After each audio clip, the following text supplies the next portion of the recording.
देसी अंडा एक फार्मी अंडा, दोनों में फर्क बताओ। पता नहीं, मैं वेजिटेरियन बन चुका हूँ। पहले नॉनवेज पहले खाते था, थे? हाँ।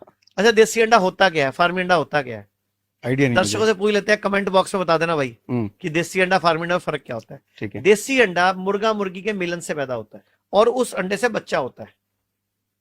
जो फार्मी अंडा है, उस मुर्गी ने पूरे जीवन काल में मुर्गे को देखा भी नहीं होता। अच्छा। अच्छा, उसको मुर्गा चाहिए ही नहीं। हाँ।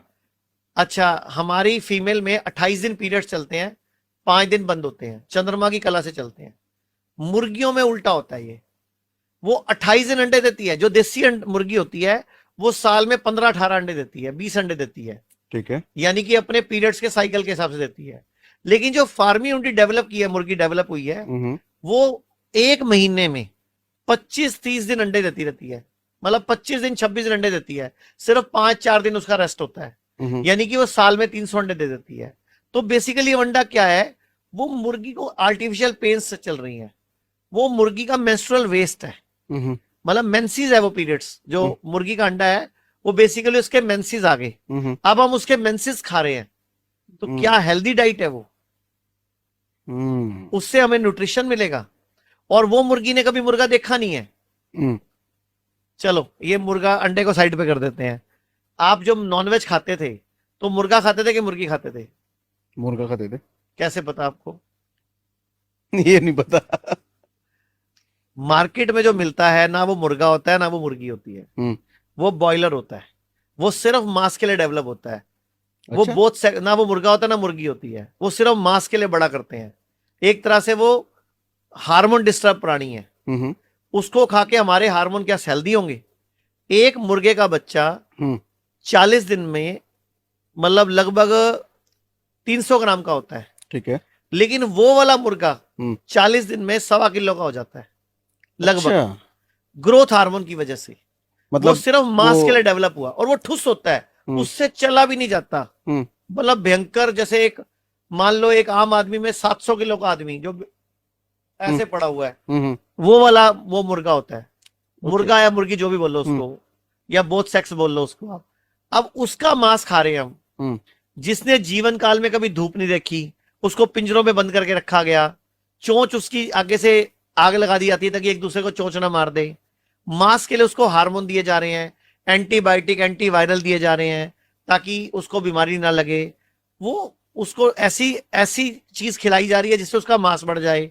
तो वो हार्मोन डिस्टर्ब हो जाते हैं उसके, क्योंकि मेल भी नहीं है फीमेल भी नहीं है। मैं बोलना नहीं चाह रहा वो क्या है वो, हाँ ठीक है। ना वो मेल है ना फीमेल है। तो उसको खा के आप सोचते हो आपके बच्चों की सेक्स शक्ति बढ़ेगी, आपके बच्चों की हाइट बढ़ेगी? अरे बीमार होंगे वो।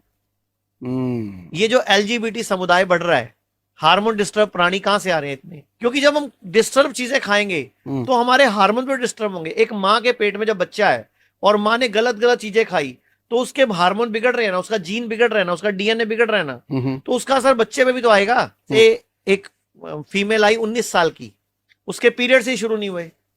मैंने जब उसकी हिस्ट्री ली, उसके मेरे डॉक्टर ने उसकी मम्मी से पूछा, तो वो नॉनवेज की शौकीन है। जब वो बच्चा पेट में था तो खूब अंडे और खूब नॉनवेज खाए उसने। मैं ये नहीं कह रहा कि जो नॉनवेज लवर है वो हमें गाली दें, लेकिन मैं ये बोलता हूं भाई, दुनिया का कोई भी जानवर जो जंगल में रहता है, जिसके दांत नुकीले हैं वही नॉनवेज खाता है। हमारे दांत चेक कर लो, नुकीले नहीं है। राइट। और जो भी नॉनवेज खाने वाले जीव हैं उनकी आंतें छोटी होती हैं, चाहे वो शेर है, चाहे वो कुत्ता है, चाहे वो बिल्ली है। मतलब क्योंकि बॉडी में नॉनवेज रुकना नहीं चाहिए। हमारी आंतें मुंह से लेके जब खाना बाहर निकलना है, लगभग 30 फुट लंबा रास्ता है ये। इसमें खाना सड़ता है, खाना रुकता है और बीमार करता है। मतलब वो जो पाइप है इंटेस्टाइन, हमारी जो इंटेस्टाइन है लगभग 20 से 22 फुट लंबी है। हमारी बड़ी आंत लगभग 1.5 मीटर यानी कि 5-6 फुट लंबी है। हमारी फूड पाइप लगभग 1-1.5 फुट लंबी है। तो ये सारा रास्ता 30 फुट का है। और उनकी छोटी होती हैं। उनकी तो छोटी होती है ना, सिर्फ मुश्किल से 7 फुट की, 4 फुट की, 6 फुट की। गाय की लंबी है, भैंस, जितने शाकाहारी जीव हैं सबकी आंतें लंबी होती हैं। गाय की, भैंस की, बकरी की, हमारी, हाथी की, घोड़े की, आपकी ऊंट की, जो शाकाहारी जीव है ना, सबकी आंतें लंबी होती हैं। और क्या होता है और लंबी उनके चोटी से? नाखून नुकीले नहीं होते। ठीक है। जो मांसाहारी जीव होते हैं उनके दांत भी नुकीले होते हैं, उनके नाखून भी फाड़ने के लिए मांस को बने हैं। और फिर जो मांसाहारी जीव होते हैं वो मांस को भून के या पका के नहीं खाते, कच्चा खाते हैं। तुम क्यों फिर लगा रहे हो तड़के लगा के? तो स्वाद तो तड़कों का है। अगर तुम्हारे में दम है तो खाओ ना, कच्चे अंडे खाओ, कच्चा मांस खाओ, और थोड़े दिन बाद इंसान को खाने लग जाएंगे। तो